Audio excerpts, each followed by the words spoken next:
전 세계 해상 교통의 70%가 한국이 설계한 항로 위에서 움직이고 있습니다.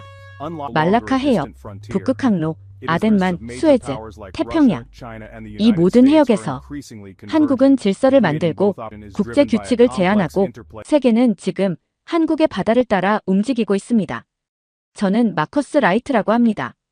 영국 포츠머스 해군대학 출신이며 한때 나토 해상전략사무국에서 일했죠. 수십 년간 지중해와 대서양을 돌며 바다는 강대국의 무대라는 신념을 지켜왔어요. 하지만 2024년 봄, 서울에서 받은 단 한 통의 이메일로 완전히 뒤바뀌었습니다. 대한민국 전략해양연구소 초청, 해상교통로 보고서 리뷰 요청. 처음엔 무슨 소리인가 싶었습니다. 한국이 해상 전략이 있다고요? 저는 웃음 반, 호기심 반으로 비행기 티켓을 끊었습니다. 공항에 도착하자마자 단정하게 정장을 입은 비서진이 저를 맞이했어요. 그들의 정중한 안내에 따라 서울 종로의 한 회의실로 향했습니다. 서울 중심에 이런 전략 연구소가 있다고. 이미 첫 인상부터 낯설고도 이상했죠. 회의실 안에는 대형 스크린이 있었고 슬라이드 첫 페이지에 커다랗게 이런 문장이 쓰여 있었습니다. 한국은 섬이 아니다. 하지만 섬처럼 싸워왔다. 그날 저는 알게 되었습니다. 이 나라는 북쪽이 막혀 육로가 차단된 상태에서 한국은 스스로를 바다에 내맡긴 나라였죠. 해양은 선택이 아니라 필수 생존 전략이었고 그것은 데이터로도 분명히 드러났습니다. 자료에 따르면 한국의 전체 무역의 99.7%는 바다를 통해 이루어지고 하루 해상 차단 시 손실은 약 6천억 원에 달한다고 합니다. 심지어 15일 이상이면 산업 전체가 마비되고 200일 이상이면 국가 시스템 자체가 붕괴될 수 있다고요. 특히 충격이었던 건 한국이 단지 바다를 지나가는 길로 여기지 않고 그 바다 위에 경제, 안보, 외교를 전부 세워놓고 있었다는 점이었습니다. 그리고 그날 회의 마지막, 한 연구원이 제게 물었습니다. 혹시 나토는 한반도를 전략 요충지라고 평가하고 있습니까? 순간 망설였습니다. 하지만 거짓말은 할 수 없었어요. 솔직히 말하면 아닙니다. 그의 반응은 놀라웠습니다. 괜찮습니다. 다만 조만간 세계는 한국의 항로를 따라 움직이게 될 겁니다. 서울 회의실을 나선 저는 며칠간 호텔에 틀어박혀 있었습니다. 공식 일정은 끝났지만 머릿속은 온통 엉망이었어요. 섬이 아니라 섬처럼 싸워온 나라. 저는 감정이나 철학보다 숫자와 구조를 믿는 사람이죠. 그래서였을 겁니다.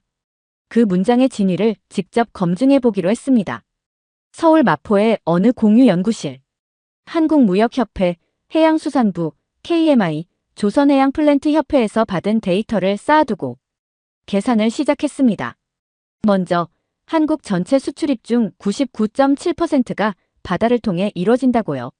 실제로 한국은 전 세계 9위의 해상 물동량 국가였습니다.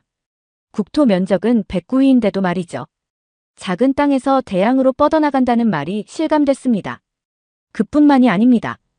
한국은 신규 선박 건조 수주 세계 1위. 세계에서 가장 큰 LNG 운반선, 초대형 유조선, 컨테이너선의 대부분을 한국 조선소가 만들고 있었어요.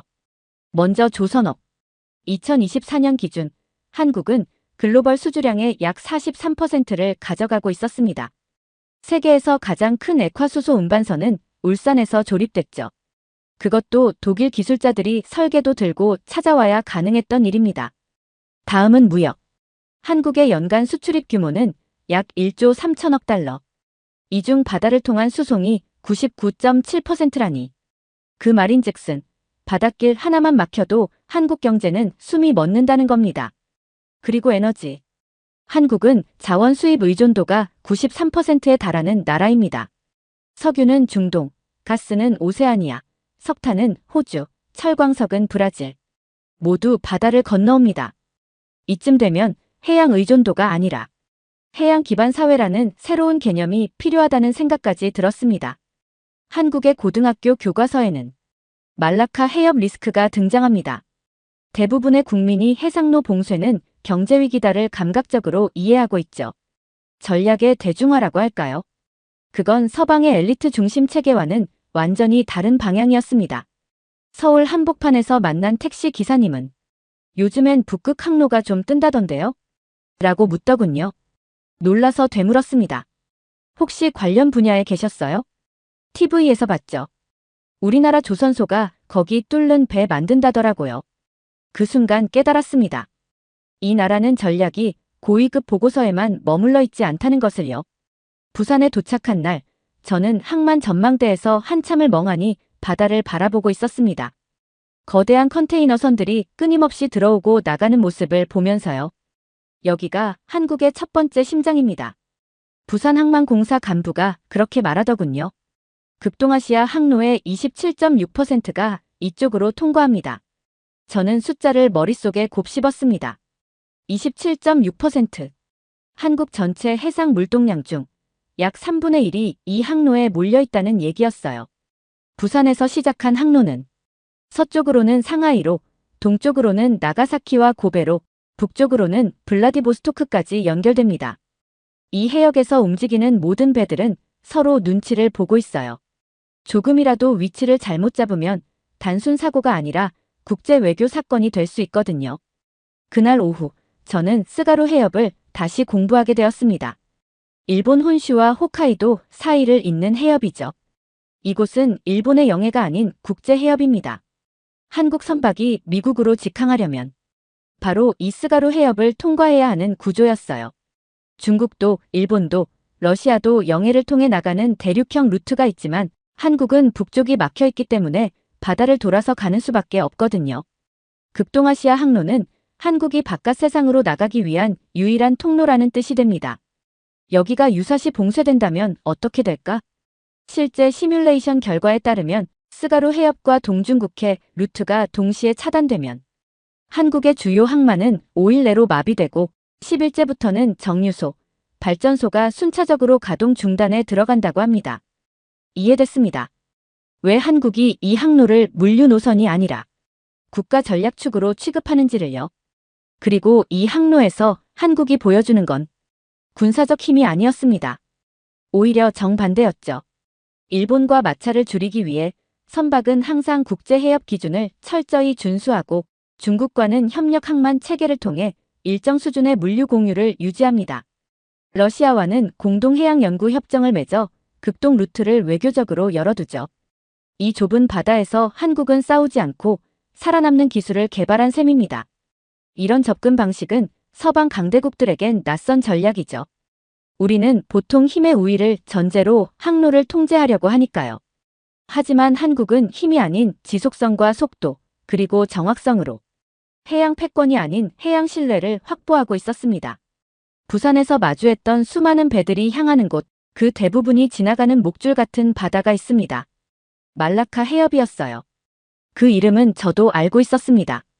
하지만 그것이 한국에게 숨통이라는 사실은 서울에서 자료를 보기 전까지 전혀 몰랐죠. 곧장 싱가포르로 향했습니다. 한국 선사 지사장 한 분과 동행해 말라카 해협 인근 해양관측센터를 찾았죠. 여기가 세계에서 가장 혼잡한 바다입니다. 그분의 말에 저는 고개를 갸웃했어요. 혼잡하다니요? 그는 피식 웃으며 화면을 가리켰습니다.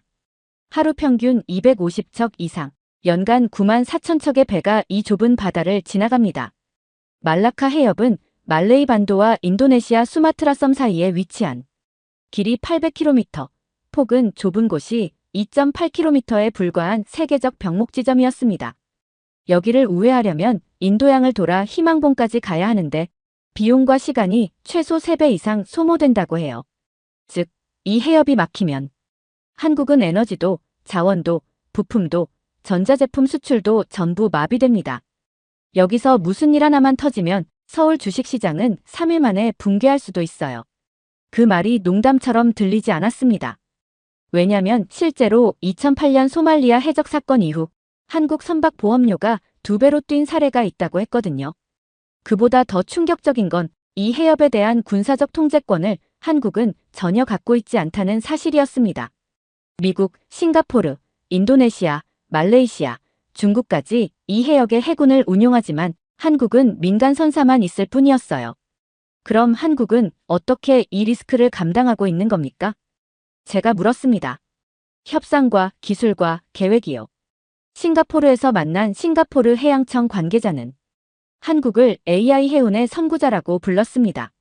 컨테이너 도착 시간, 적재 순서, 항만 하역 시뮬레이션까지 거의 분 단위로 통제하는 시스템이 한국 선사들에겐 이미 기본이었습니다.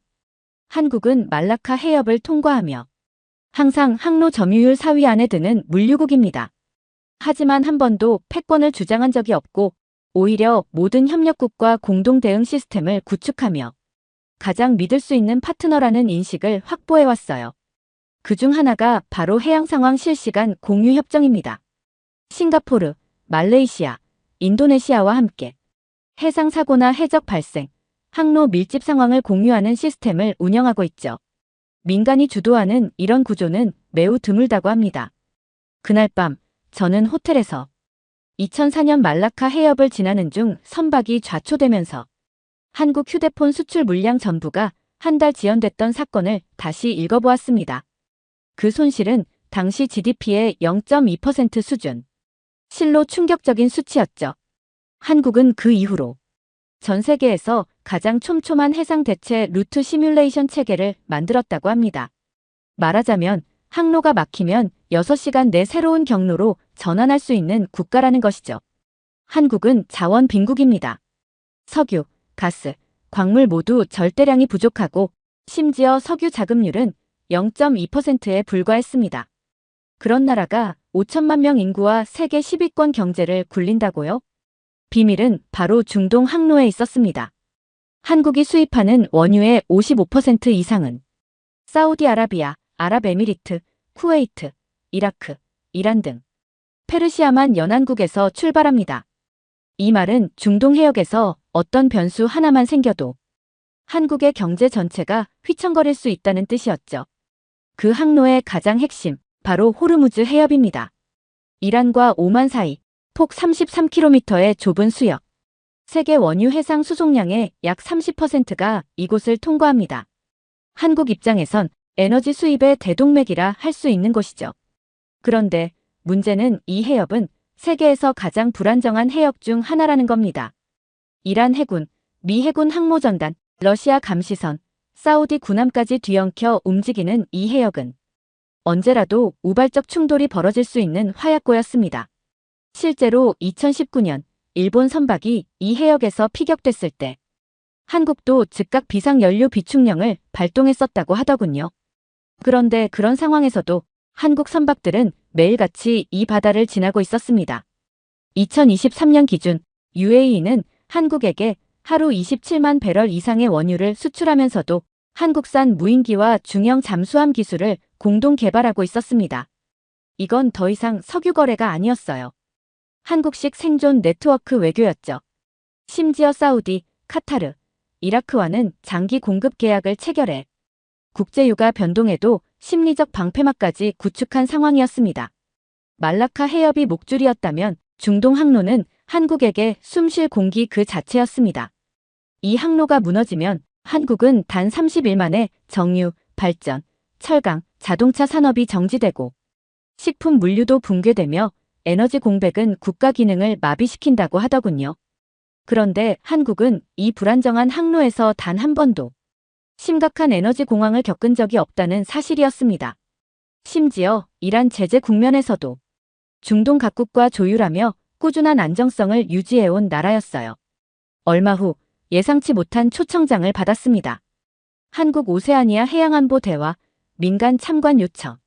그때까지만 해도 호주와 뉴질랜드가 한국의 전략 항로에 들어간다고 싶었어요. 하지만 곧 알게 되었습니다. 이 항로가 교역 노선이 아니라 한국의 에너지, 식량 안보 전략의 제사축이라는 걸요. 호주와 뉴질랜드. 두 나라는 한국 전쟁 때 참전한 전통적 우방국입니다. 그 당시 수천 명의 병력이 파병되었고 그 후로도 꾸준히 안보, 경제 협력이 이어져 왔죠. 하지만 제가 주목한 건 그 관계가 아직도 유효한가? 라는 질문이었습니다. 현재 한국은 호주로부터 석탄, 철광석, 우라늄, 밀 LNG 등 에너지와 산업 필수 자원의 대부분을 수입하고 있습니다. 대표적으로 포스코와 현대제철이 사용하는 고급 철광석의 80% 이상이 호주 서부 필바라 지역에서 채굴된 것이고 한국 발전소에서 쓰이는 석탄과 LNG 역시 호주산 비율이 압도적이죠. 그날 대화 세션에서 뉴질랜드 외교관이 이렇게 말하더군요. 우리는 지금도 한국과 협력하지만 그 시작은 함께 싸웠던 날부터입니다. 실제로 한국은 호주, 뉴질랜드와 함께 에너지, 방산, 정보 3중 동맹 구조를 추진 중이었습니다. 호주에선 한국산 장갑차 K808이 실전 배치되고 있었고 뉴질랜드는 한국의 지능형 해양 센서 기술을 들여와 남태평양 해역 감시 체계를 새롭게 설계 중이었죠. 전통적 안보 동맹이 이제는 기술과 자원 협력까지 아우르는 복합 항로 파트너십으로 발전한 겁니다. 특히 해상 항로 자체를 새롭게 느끼게 한 사건을 기억합니다. 2022년 동남아 물류대란 당시 한국 기업들이 급히 우회 노선으로 선택한 곳이 바로 에덴피어 해역을 경유한 오세아니아 항로였습니다. 당시 현대글로비스가 운영한 LNG 운반선 3척이 이 항로를 통해 정상적으로 입항하면서 한국 내 에너지 공급 공백을 최소화시켰고 해외 언론은 이를 비상사태에서도 끊기지 않는 항로 시스템이라 평가했죠. 저는 그걸 국가적 전략 인프라의 실시간 작동으로 받아들였습니다.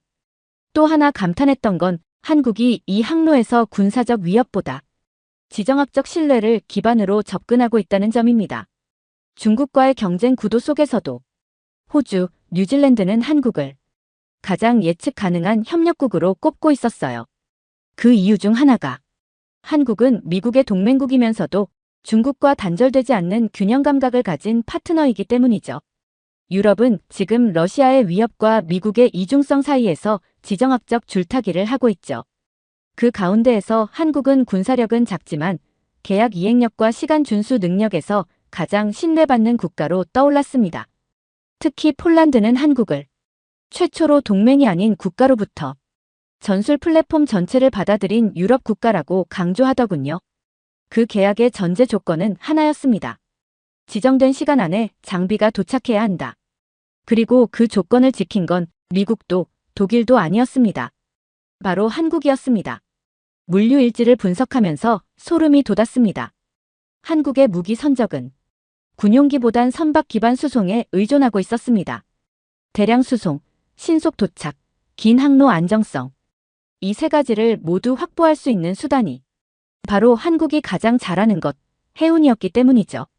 현대글로비스, 페노션, SM상선 등 한국계 선사들은 이미 유럽의 무기 외교 라인을 깔고 있었습니다. 심지어 한국산 LNG선과 컨테이너선은 영국, 프랑스, 스페인 해군의 전략물자 운반에도 사용되고 있었고요. 그리고 그 모든 흐름은 수에즈 운하를 중심으로 이어졌습니다. 한국은 이집트와 운하통과 우선권 협약을 맺은 몇 안 되는 아시아 국가 중 하나였습니다. 또한 2022년에는 한국 건설사들이 이집트 신수도 프로젝트에 참여하며 지중해 연안 항만 접근성을 사실상 확보하게 되었죠.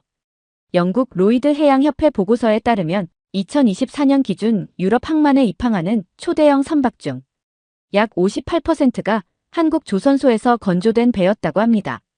심지어 조선소 기술진들도 한국의 기술을 배우러 오고 있었습니다. 노르웨이 선박 전기 추진업체, 네덜란드 친환경 도장제 기술자, 영국 왕립함대 운항 책임자까지 그들은 한국의 조선 기술을 국가안보 기반 기술로 간주하고 있었습니다. 그날 저는 한 독일 해양 전략가와 커피를 마시며 이렇게 말했습니다. 당신들이 바다 위에서 본 첫 번째 한국은 어땠나요? 그는 씩 웃으며 말했어요. 솔직히 말해서 우릴 추월하고 있는 줄도 몰랐죠. 그때 깨달았습니다. 이 나라는 거대한 함대를 몰고 패권을 추구하는 나라가 아니라 고요히 바다 위를 움직이며 신뢰를 구축해버리는 나라라는 걸요. 서울에서 열린 글로벌 해양안보 포럼 발표자로 참석한 어느 날 한 슬라이드를 보자마자 그대로 얼어붙었습니다. 청해부대 작전구역 아덴만, 소말리아, 오만만, 홍해 입구. 즉시 손을 들고 물었습니다. 이거 미 해군, 영 해군 구역 아닌가요? 그러자 한국 측 발표자는 단호하게 답했죠. 2009년부터는 한국 해군 구역이기도 합니다.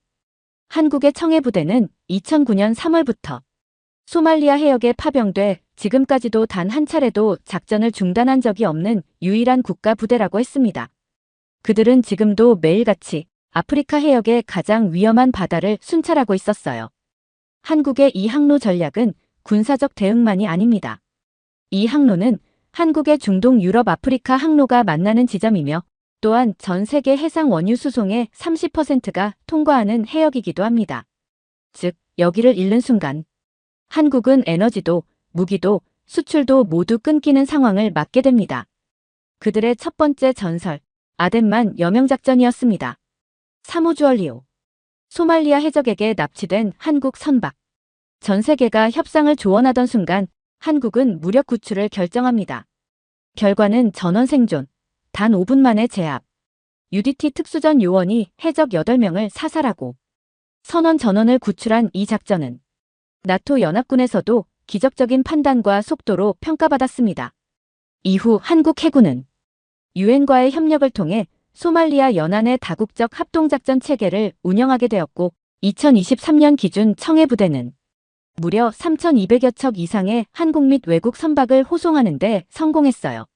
놀라운 점은 이 모든 것을 단 한 발의 전면 충돌 없이 해냈다는 점이었습니다. 청해부대는 전투를 강요하지 않았고 자국의 국익만 앞세우지도 않았습니다. 그 대신 협력과 정확함으로 인정받았습니다. 해양안보포럼 당시 영국 왕립해군사관학교에서 온 발표자는 한국 해군을 이렇게 평가했습니다. 우리는 한국 해군을 파트너가 아니라 바다의 조정자로 부릅니다. 그들은 질서를 만드는 나라입니다.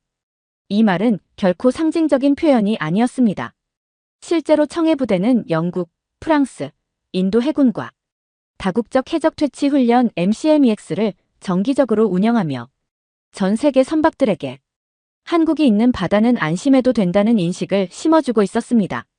한국은 지금도 하루도 빠짐없이 이 해역을 지키고 있습니다.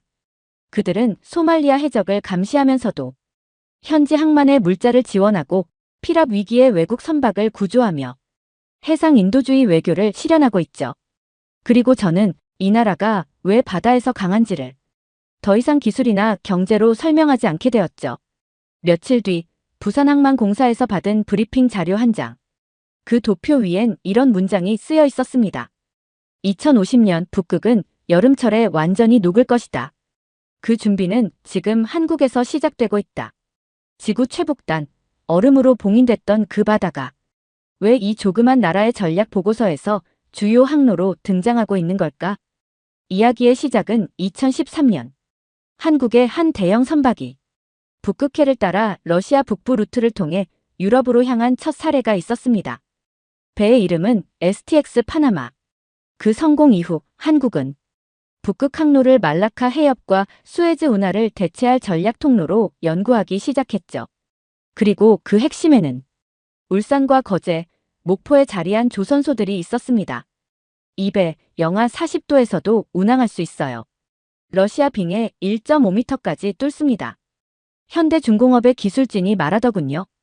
그가 말한 선박은 바로 쇠빙LNG 운반선, 세계에서 가장 복잡한 설계와 강철이 필요한 북극 전용 선박이었습니다. 2020년 기준 전 세계에 건조된 북극 항로용 쇠빙 LNG선 15척 중 12척이 한국 조선소에서 건조된 선박이었습니다. 한국은 북극해를 정책적 영역으로 바라보고 있었어요. 실제로 2018년 한국은 북극 이사회의 정식 옵서버 국가로 등록되었고 극지과학연구소는 러시아 야말 반도와 노바야 제물야 근처 해양기지와 기상관측소 공동운영 협정을 체결하기도 했습니다. 한국은 북극 항로를 과학, 외교, 기술, 안보가 융합된 전략 구역으로 보고 벌써 10년 전부터 뛰어들고 있었던 겁니다. 왜 그랬을까요? 그 이유는 북극 항로가 열릴 경우 한국에서 네덜란드 로테르담까지의 항로가 약 40% 단축되기 때문이죠. 단순 거리만 줄어드는 게 아닙니다. 해상 물류 비용은 30%, 시간은 15일 이상 단축됩니다. 이건 한국처럼 수출입 중심 제조국가에겐 생명선이나 다름없습니다. 그리고 이런 변화 속에서 한국은 누구보다 먼저 선박을 만들었고 누구보다 먼저 러시아와 항로 실험을 진행했으며 북극 내 해양기지 공동개발 협상까지 들어간 상황이었습니다. 2022년 러시아의 우크라이나 침공 이후 서방과 러시아의 갈등이 극대화되면서 북극 항로는 다시 불확실성 속으로 들어갔습니다. 하지만 그 상황에서조차 러시아, 유럽, 중국을 동시에 연결하는 중립국 전략을 유지하며 유일하게 북극 항로를 둘러싼 기술 협력을 계속 이어가고 있는 국가로 남았죠. 최근엔 북극 항로의 활용을 위한 위성 기반 해빙 예측 시스템을 한국이 독자적으로 개발해 노르웨이와 핀란드에 기술을 수출하기도 했습니다. 이제 저는 이해할 수 있었습니다. 왜 한국의 전략 보고서 표지에 미래의 바다는 이미 이곳에서 시작되고 있다는 문장이 쓰여 있었는지를요. 이 나라는 바다를 지나간 게 아니라 새로운 바다를 준비하는 나라였어요. 북극 항로에 대한 조사를 마치고 귀국하던 날 보게 된 짧은 뉴스. 한국 동남아시아 해양 공동작전센터 기술 지원 발표. 태평양 도서국 5개국 해양 감시 시스템 한국산 채택. 돌이켜보면 저는 지금까지 한국을 바다를 살아남기 위한 기술 국가로만 바라봤습니다. 하지만 이제는 달랐습니다. 이 나라는 해양에서의 정치를 시작하고 있었던 겁니다. 그 출발은 동남아 해양협력체였습니다.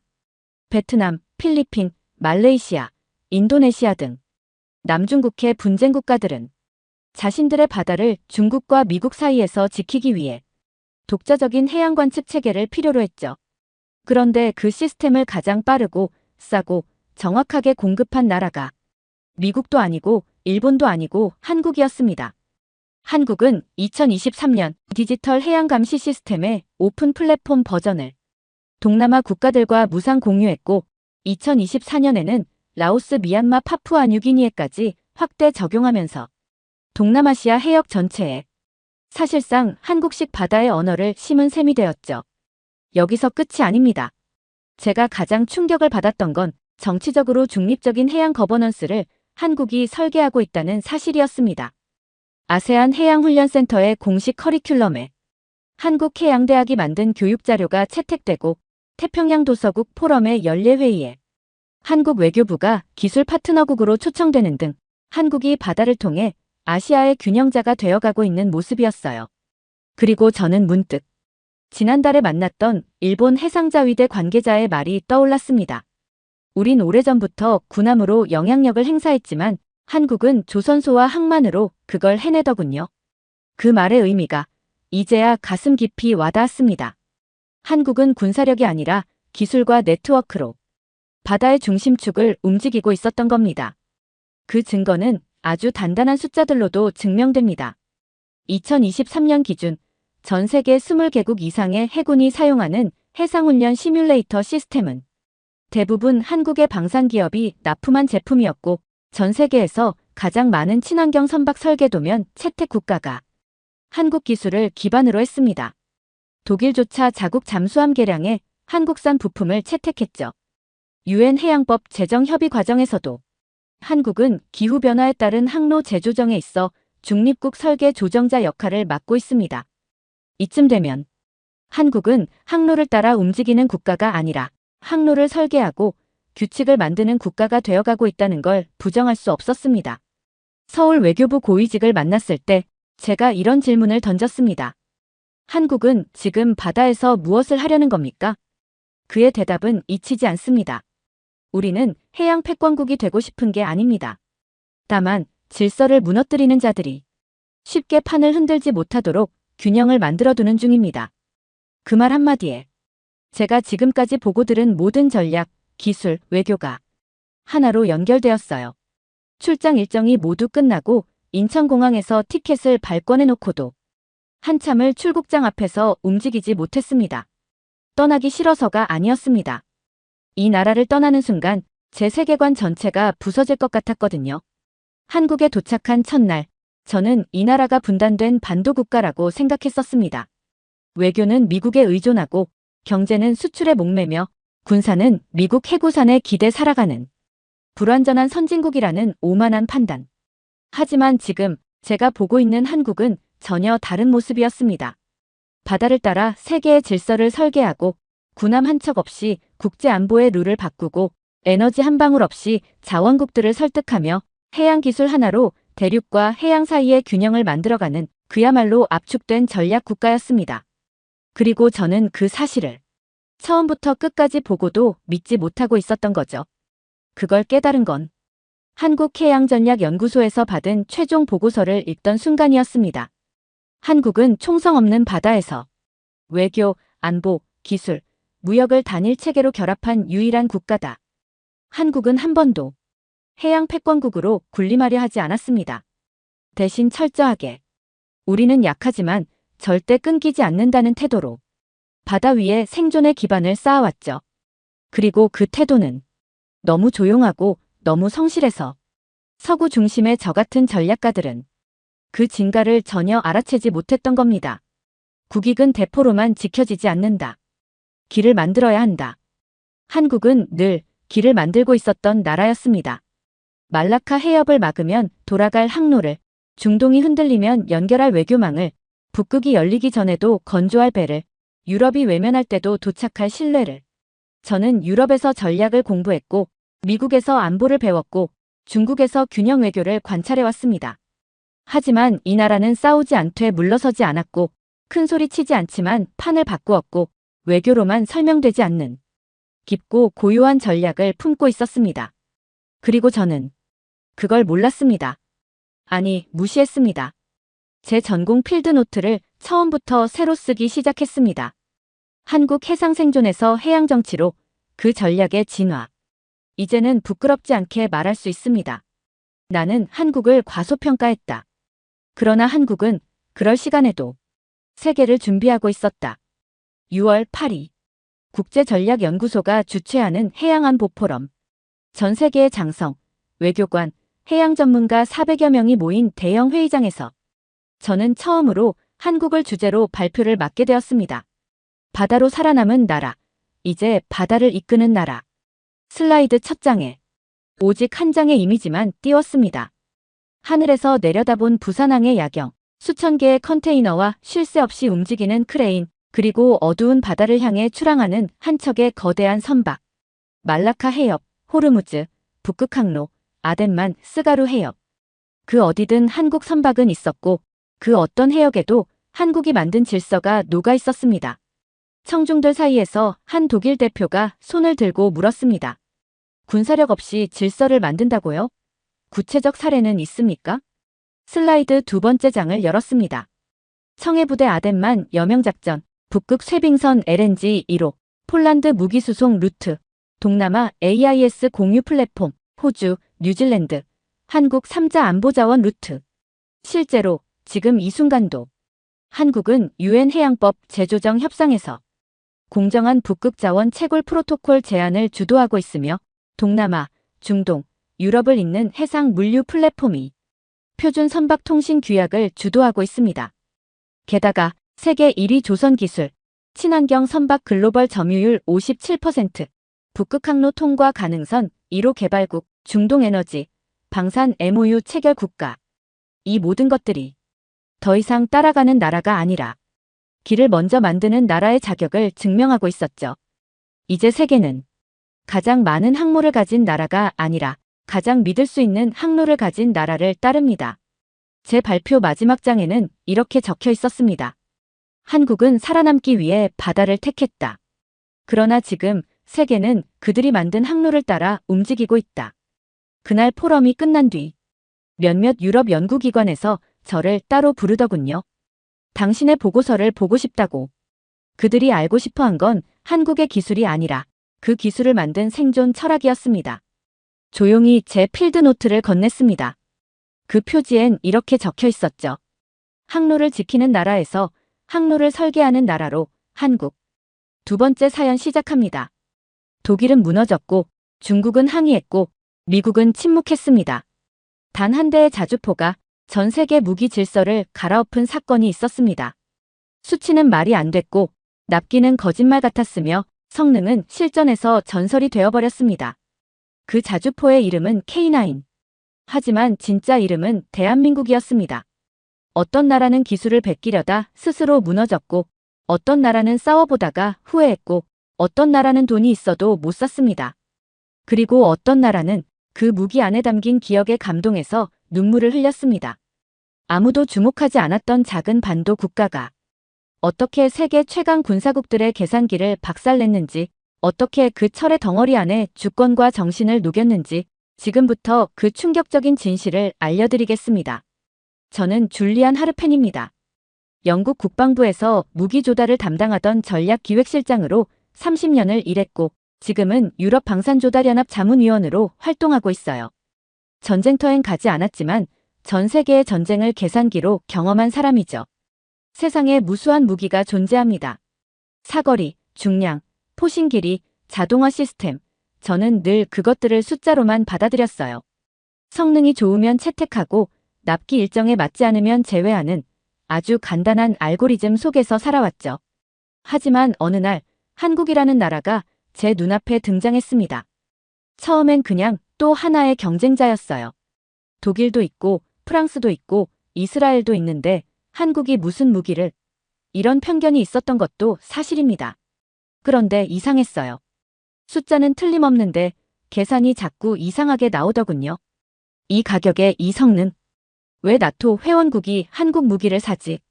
어떻게 연평도에서 실전 대응을 했다는 거지? 왜 파키스탄은 중국에 항의하고 인도는 한국에 추가 주문을 넣었을까? K9 자주포. 처음엔 그저 하나의 수출 무기라고 생각했어요. 하지만 파고들수록 그 안엔 차가운 철과 기름이 아니라 어떤 국가의 정신이 녹아 있었습니다. 전쟁을 피하려 애쓴 흔적, 수출, 통제에 막혀도 좌절하지 않은 기술진의 땀, 실전에서 탄약을 몸으로 나른 병사들의 투혼. 처음 K9 자주포의 사양서를 받아봤을 때 사실 진심으로 말도 안 된다고 생각했어요. 분당 6에서 9발, 사거리 40km 이상 자동화 시스템. 여기에 가격은 독일제의 절반. 웃음이 나왔죠. 세상에 그런 무기가 존재할 리가 없었거든요. 제가 보기엔 그건 데이터가 아니라 이상이었고 마케팅이 만든 환상이었습니다. 그런데 이상하게도 숫자들이 맞아떨어졌어요. 한 줄 한 줄 다시 읽고 나토 기준으로 대조하고 유럽 전장 적용 가능성까지 계산했는데 전혀 이상이 없었습니다. 오히려 수치가 과하게 보수적이라는 느낌까지 들었죠. 그 순간 제 손에 들린 계산기가 멈춰버렸어요. 저는 영국 국방부 무기조달실에서 무려 30년을 일했습니다.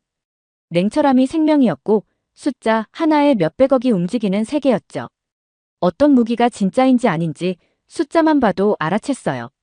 그런 제가 한국산 자주포를 검증하기 위해 서울행 비행기를 탔다는 건 사실상 자존심을 내려놓는 일이었어요. 수치가 믿기지 않는다면 현장을 봐야 한다. 그게 제 마지막 자존심이었습니다. 서울에 도착한 날 공기부터가 달랐어요. 사람들은 빠르게 걷고 말은 짧고 정확했고 군 복장을 입은 이들은 아무 말 없이 무기를 닫고 있었습니다. 저는 그 속도감과 정숙함이 동시에 느껴지는 분위기에서 왠지 모르게 위협을 느꼈어요. 그 막연한 위화감이 K9 앞에 섰을 때 확신이 되었죠. 그 자주포는 거대하면서도 이상할 만큼 조용했어요. 시동이 걸려도 엔진음이 잘 들리지 않았고 명령이 떨어지자 순식간에 발사 위치를 잡고 포신이 돌아갔습니다. 이건 시연이 아니고 선언이구나. 첫 발이 떨어졌고 1초 뒤 두 번째 발. 이어지는 3, 4, 5, 6발. 마치 훈련이 아니라 실전 같았습니다. 그리고 놀라운 건 이 무기는 독일제 파워팩을 쓰지 않았다는 거였어요. 한국산 파워팩. 그것도 독일의 수출 통제를 완전히 피한 독립된 시스템이었습니다. 한국이 만든 이 엔진은 기술이 아니었어요. 이건 주권이었습니다. 수출 통제에 좌절하지 않고 오히려 스스로를 완성해낸 하나의 전략 병기였죠. 제가 평생 숫자에 매달려 평가했던 수많은 무기들. 그중 단 한 개도 이런 철학을 품고 있었던 적은 없었습니다. 기술도 사거리도 연사속도도 모두 중요하지만 K9이 증명한 건 이 나라는 절대 남의 허락을 기다리지 않는다는 사실이었어요. 영국은 기술로 전장을 바꿨고 미국은 자금으로 승부했으며 독일은 명성을 내세웠습니다. 하지만 한국은 조용히 정확하게 자기 할 일을 했을 뿐이었어요. 그 사실 하나가 제가 30년 동안 쌓아올린 유럽 중심 군사 전략을 무너뜨렸습니다. 그 무너짐은 충격이 아니라 일종의 감동이었어요. 이토록 조용하게 강한 나라가 있다니 정말 상상도 못했습니다. 그날 이후 저는 유럽에서 사용하는 모든 무기 평가 기준에 새로운 항목을 하나 추가했어요. 그 항목의 이름은 이렇게 적혀 있었습니다. 한국 변수. 그날 이후 저는 K9 자주포의 포신이 아니라 그 안을 보기 시작했어요. 총구는 누구나 보니까요. 하지만 심장은 보려 하지 않거든요. 바로 그 파워팩이었습니다. 수십 년을 무기 도입으로 살아온 제가 그런 말은 단 한 번도 들은 적이 없어요. 방산무기에서 엔진 국산화, 게다가 실전에서 검증까지. 그건 선진국 중에서도 일부만 할 수 있는 영역이었어요. 그래서 저는 움직였습니다. 공식 초청 없이 직접 연락하고 부탁하고 설득해서 마침내 한 군수기업의 연구실 문을 두드릴 수 있었죠. 처음 문을 열었을 때는 조금 실망했어요. 조립식 컨테이너 건물. 콘크리트 바닥엔 기름 자국.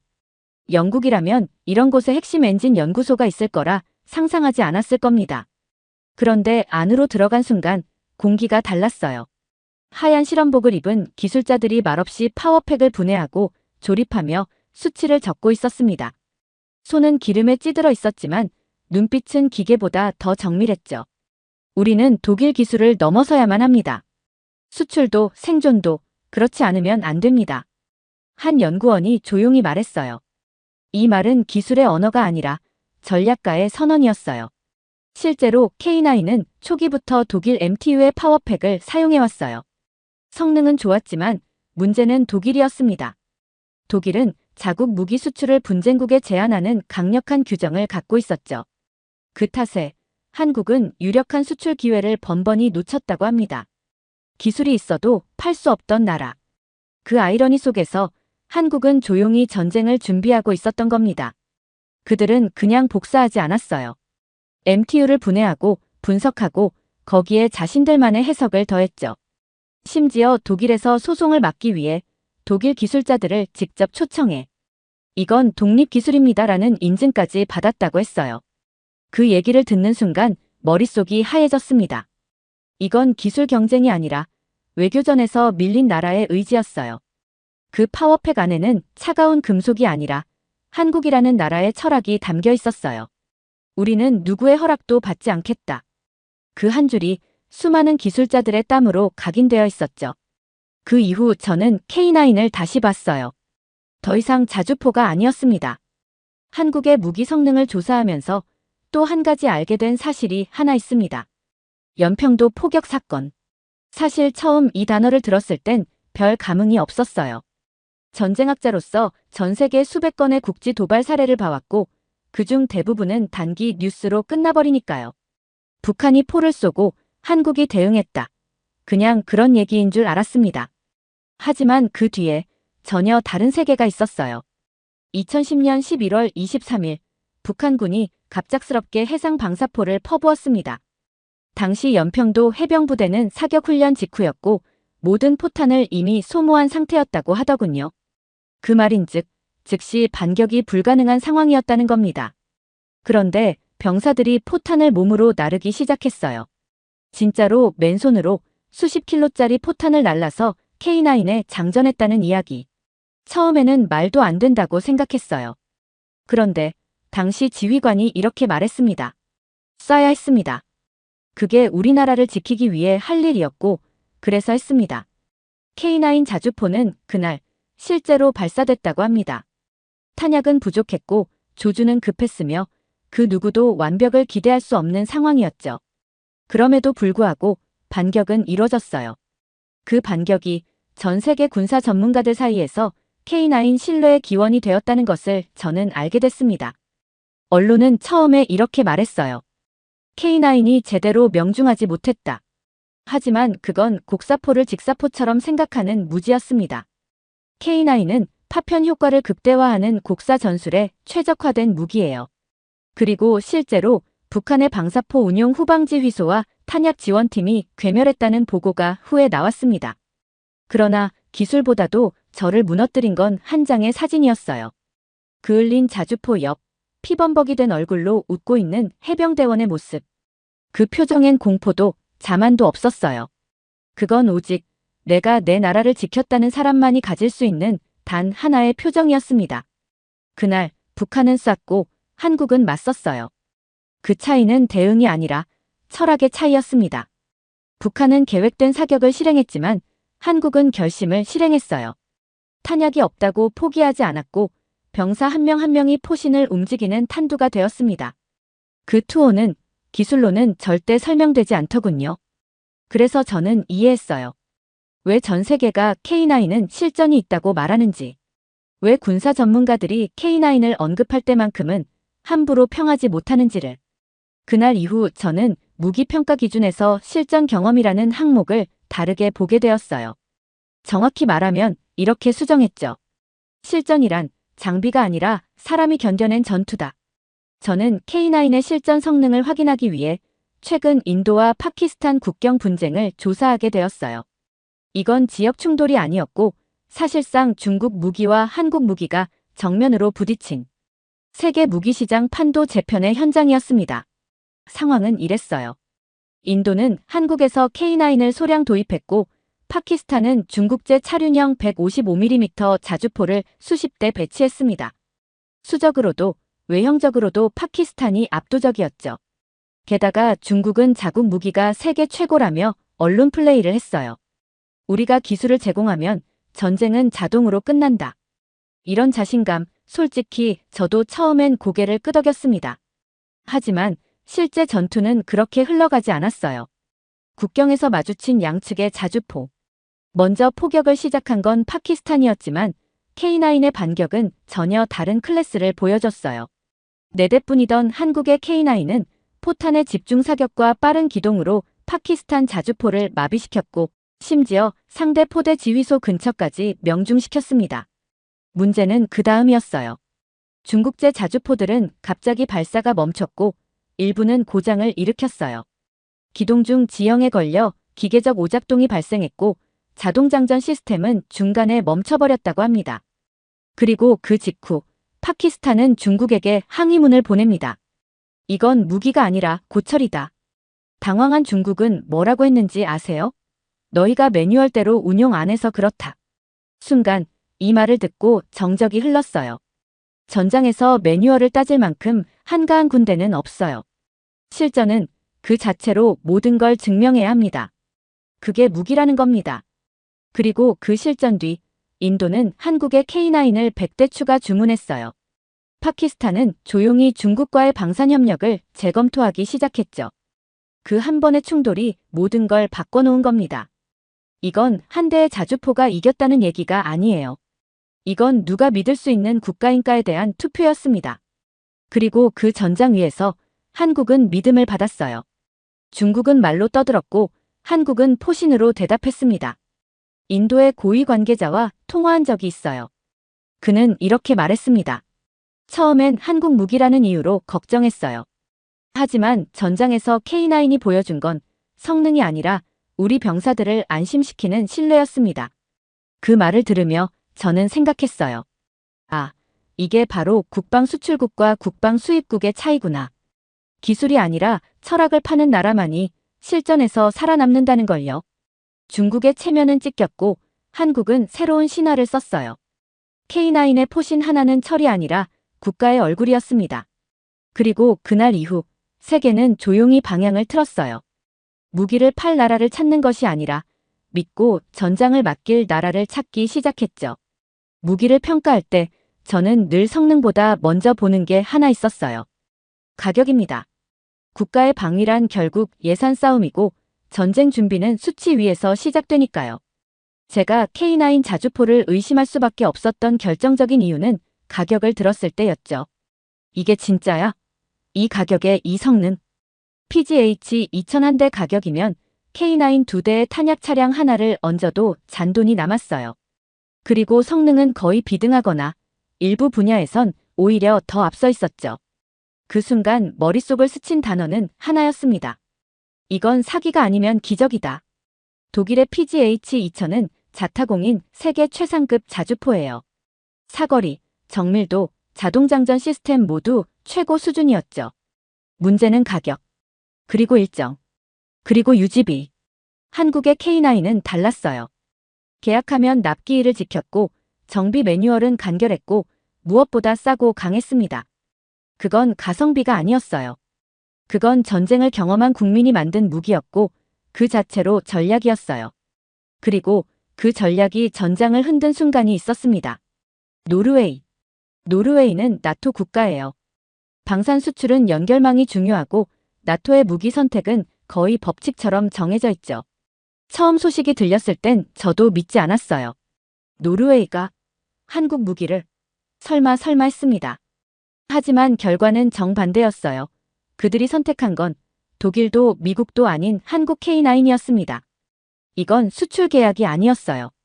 이건 연합체의 무기 생태계를 한국이 뚫은 거였습니다. 나토의 방산 카르텔이 흔들렸다는 신호였고 전 세계 군사 전문가들은 충격을 감추지 못했어요. 노르웨이 국방부 관계자는 이렇게 말했어요. K9은 기계가 아닙니다. 전장을 스스로 읽는 살아있는 무기입니다. 저는 그 말을 노트에 적어두었어요. 그리고 계속 곱씹었습니다. 어떻게 이 나라가 이토록 강한 무기를 만들 수 있었을까? 정답은 의외로 간단했어요. 이 나라는 전쟁을 겪었습니다. 생존이 전략이던 시절을 국가 전체가 통째로 지나왔어요. 그리고 그 기억이 무기에 스며들었습니다. 그래서 K9은 싸지만 약하지 않아요. 저렴하지만 허술하지 않습니다. 한국은 값을 낮춘 게 아니라 실패를 줄인 겁니다. 그게 진짜 전략이었어요. 전 세계가 이제 말합니다. 가장 빨리 도착하고 가장 늦게까지 버티는 자주포는 K9이다. 그리고 그 말은 이제 진실이 됐어요. 이 무기는 국민의 손끝에서 탄생한 살아있는 전략이니까요. 방산 수출은 결코 무기 거래가 아니에요. 그건 국가의 과거와 미래, 감정과 전략이 맞붙는 외교이자 심리전입니다. 특히 베트남 같은 나라는 그 전장을 너무 오래 겪어봤죠. 저는 최근 베트남의 무기 도입 움직임을 주의 깊게 들여다보고 있었어요. 공산주의 국가지만 무기만큼은 냉정하게 선택하는 나라였거든요. 그런 베트남이 어느 날 한국산 K9 자주포에 눈을 돌렸다는 소식은 제게 충격이었습니다. 베트남은 전통적으로 러시아와 중국 무기를 사용해왔어요. 그건 동맹의 의미도 있었고 비용상의 이유도 있었죠. 하지만 최근 들어 베트남은 이렇게 말하고 있었어요. 동맹이 아닌 무기가 필요하다. 적을 이긴 무기, 그 무기를 우리가 가져야 한다. 그 배경엔 중국이 있었어요. 베트남과 중국은 국경지대에서 군사적으로 수시로 긴장하는 관계예요. 최근 중국이 이 지역에 자주포 수십 대를 배치하자 베트남은 대응책을 찾기 시작했죠. 러시아는 우크라이나 전쟁 때문에 수출이 불가능했고 중국 무기를 산다는 건 사실상 백기를 드는 셈이었어요. 그때 등장한 게 K9이었습니다. 놀랍게도 베트남은 인도의 사례를 꼼꼼히 분석하고 있었어요. 인도가 파키스탄과의 충돌에서 4대의 K9으로 중국제 자주포 20대를 압도했던 바로 그 사건. 그 전투 데이터를 받아본 베트남의 결론은 간단했어요. 싸워본 무기와 싸워보지 못한 무기는 다르다. 이후 베트남은 조용히 한국과의 협상을 시작했고 그 배경에는 성능보다 더 깊은 정서가 깔려 있었어요. 저는 베트남 국방부 고위 관계자와 통화한 적이 있었어요. 그는 이렇게 말했습니다. 우리는 미국도, 러시아도, 중국도 모두 겪어봤습니다. 하지만 한국은 유일하게 우리와 같은 패배를 경험한 나라입니다. 한국도 베트남도 총을 든 적이 있었고 그리고 모두 강대국 사이에서 쓰러졌던 기억이 있어요. 그러나 지금 한국은 다시 일어섰고 그 경험을 바탕으로 스스로 무기를 만들고 있죠. 베트남은 그걸 보고 있었어요. 한 베트남 장교는 K9을 보며 이렇게 말했다고 합니다. 이건 포신이 아닙니다. 조국을 지키는 철의 정신입니다. 언어는 달라도 통하는 감정이었습니다. 전장을 겪은 나라끼리는 그게 통합니다. 지금 베트남은 말해요. 우리는 한국산으로 맞선다. 그 말 한마디가 이미 전략이었고 복수였으며 국가의 선택이었어요. K9은 무기가 아닙니다. K9은 세계가 흔들릴 때 조용히 가장 가까운 나라를 지켜보는 연대의 무기였어요. 그리고 저는 그날 깨달았습니다. 이 나라가 만든 무기는 기술이 아니라 경험에서 나왔다는 것을요. 무기의 전장은 전쟁터에만 있지 않아요. 실험실, 조립공장, 그리고 그보다 더 혹독한 비교표 위에서 시작되죠. 저는 K9 자주포의 성공을 지켜보면서 하나의 흥미로운 패턴을 발견했어요. 바로 한국의 기술을 도입했던 나라들이 결국 다시 한국을 찾는다는 사실이었습니다.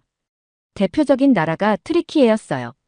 이들은 한국 K9 기술을 바탕으로 자국형 자주포를 만들었습니다. 겉모습은 그럴듯했죠. 포신도 차체도 모두 자국 기술로 개발했다며 세계에 선언했어요. 그런데 몇 년 뒤 이상한 일이 벌어졌어요. 트리키의 정부가 조용히 한국에 요청을 보냅니다. 포신을 다시 수입할 수 있을까요? 이유는 명확했어요. 트리키에에서 자체 제작한 포신의 내구성이 기준 이하였던 겁니다.